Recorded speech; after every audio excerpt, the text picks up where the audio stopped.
Good morning. This is Ron. Welcome to Story Time.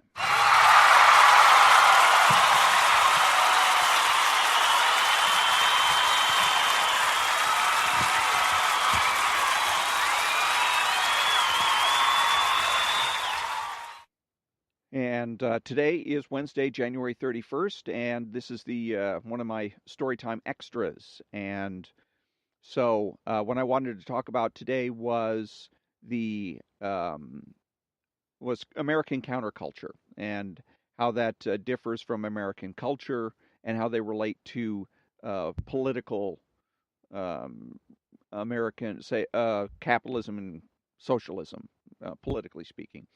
And I'm going to use an example of what happened. I went into Lovebird's Cafe and Bakery on Colorado, which I go into usually every day, Monday through Friday, because for whatever reason their hours are a little bit shorter on Saturday, and they don't serve anybody on Sunday, which seems ridiculous. That seems to me that the best time for a restaurant to be open is on the weekends, but I guess Lovebird's Cafe and Bakery knows better.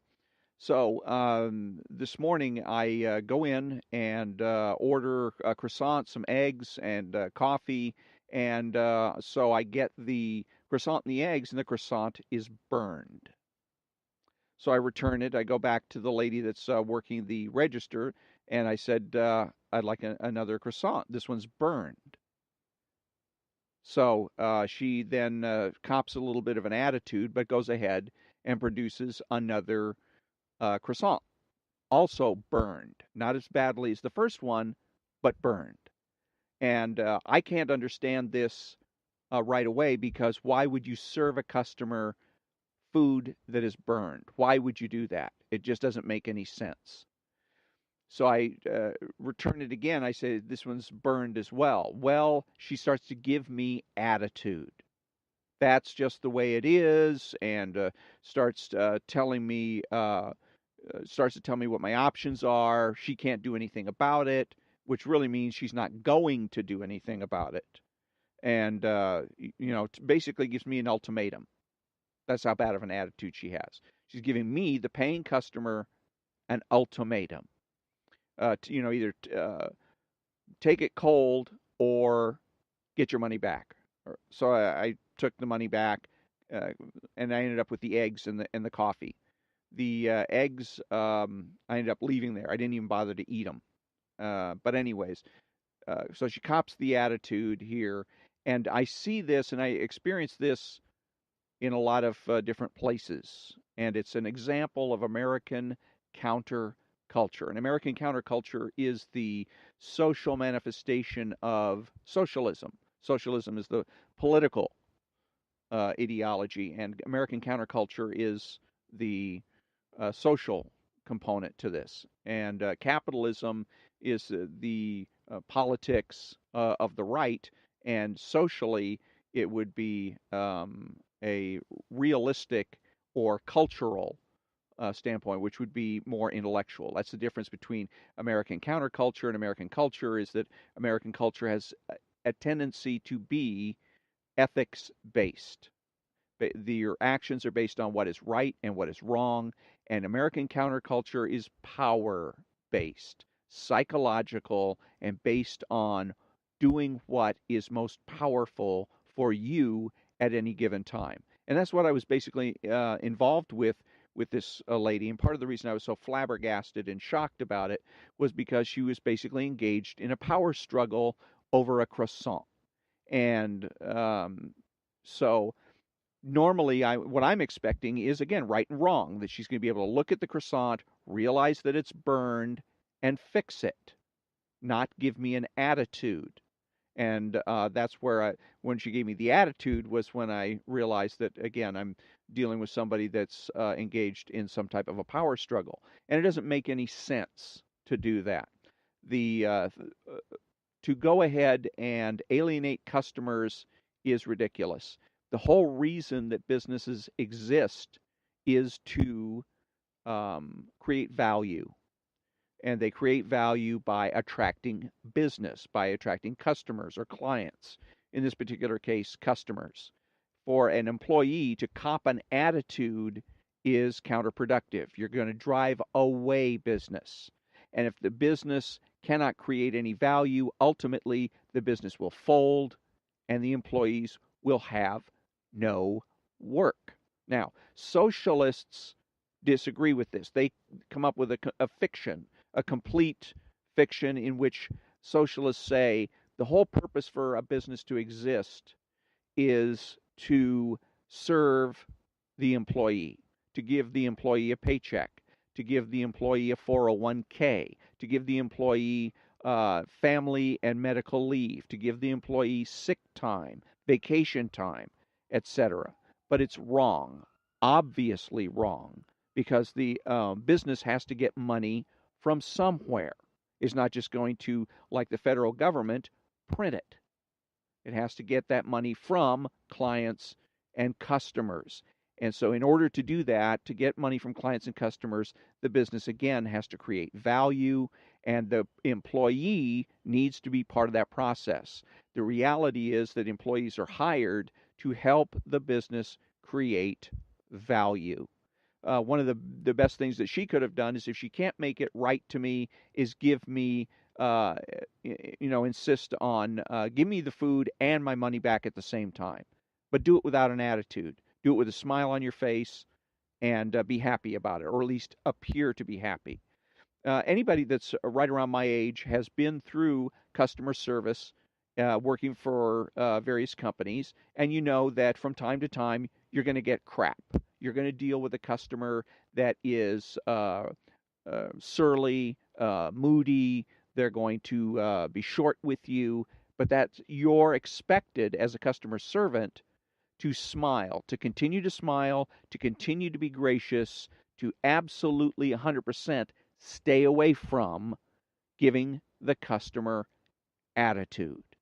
So, and obviously, in this particular case, again, countercultural case, the opposite is the truth. Then, for this lady and for Lovebird's Cafe and Bakery, apparently, where what matters is who wins the argument, who comes out on top, who has the last word. The ends justify the means. Might makes right. And neither one of those statements are true. The fact of the matter is that might is subordinated to right. You only use force when you have the right to do so. And that was not on display at Lovebird's Cafe and Bakery. I don't imagine that this particular restaurant has much longer to go. They have three restaurants, or had three restaurants. One was on Walnut, and the other's on Raymond, and the third one, the one I went into, was on Colorado.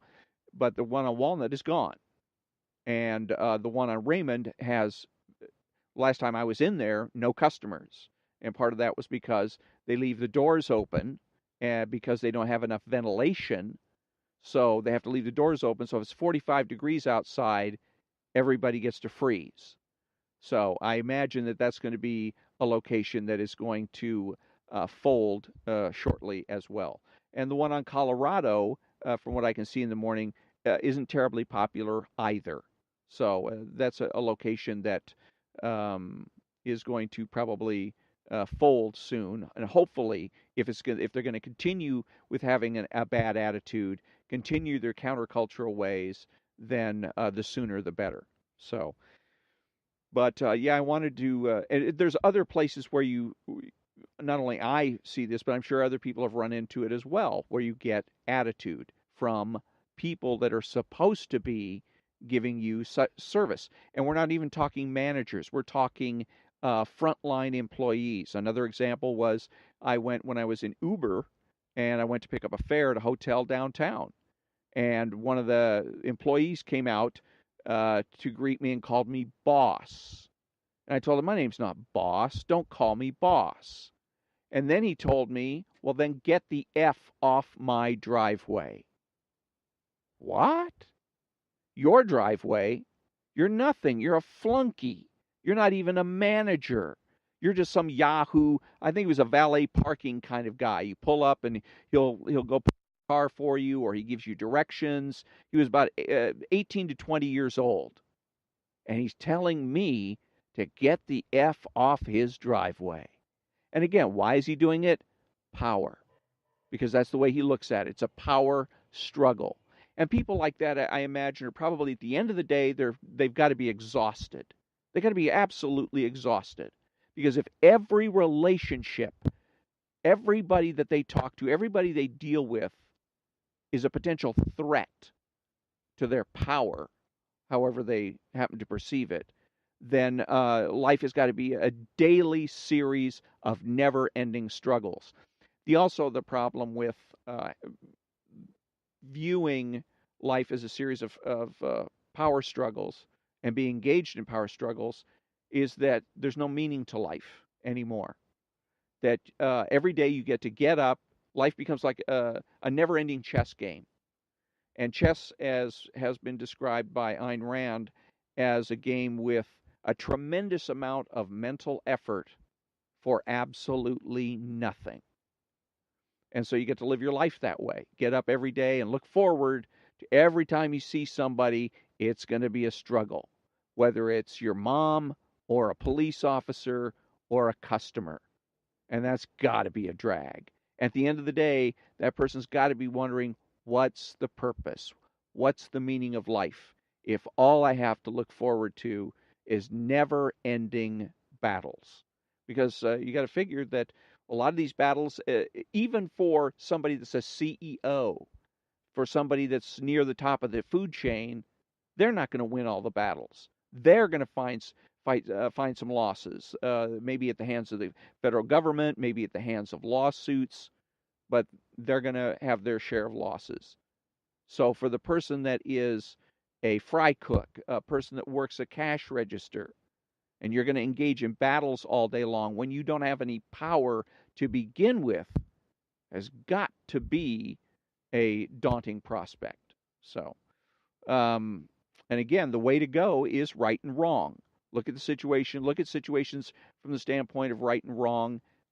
You won't have the battles, and you will have a sense of meaning and purpose to your life that you're going to lack in a power-based method.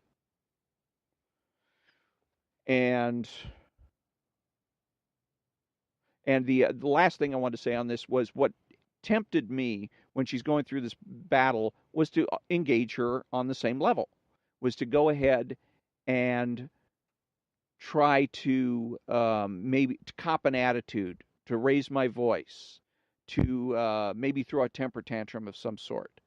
And so the challenge for people like myself that are doing what they can to live their lives in an ethical manner, in a reasonable, rational, realistic manner, is to avoid getting sucked into power contests, so that I don't too end up at the end of the day exhausted and confused. So that's the end of today's special extra. And as of tomorrow, it's going to be part 2 of the Left's War on Speech from the April edition of Imprimis. And until then, thank you very much for joining me. Have a great day.